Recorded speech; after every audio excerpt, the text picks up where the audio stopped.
Officials in 2 Latin American countries alerted the WHO of several outbreaks of a new infectious disease that's mysteriously appearing across the region: severe epidemic enterovirus respiratory syndrome 2025. Over the past 6 weeks alone, there have been 500 confirmed or suspected cases reported.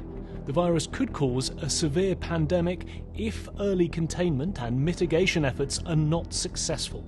The pandemic in this type of situation and trend would be a risk for the global health security. Pandemics are inherently political, financial, and so much broader. We have not spoken on the leadership in country.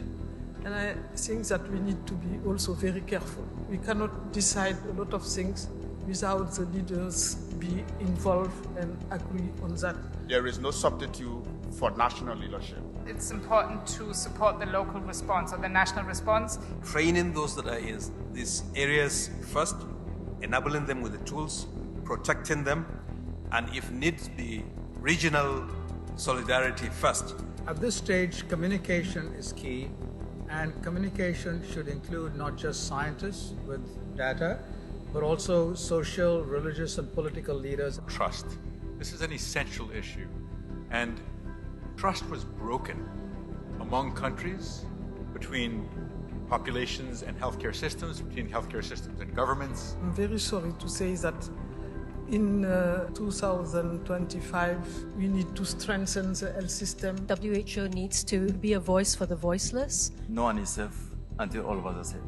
As of today, there have been an estimated 1 billion cases worldwide, with more than 20 million deaths, including nearly 15 million children. Countless millions are alive, but left with paralysis or brain damage. The most successful countries are those which invested in preparedness and trained for this moment years in advance. This included having full-time pandemic preparedness and response teams, which conducted detailed operational planning and routinely tested those plans through exercises and drills. If more countries had participated and heeded the guidance, the toll might have been much less.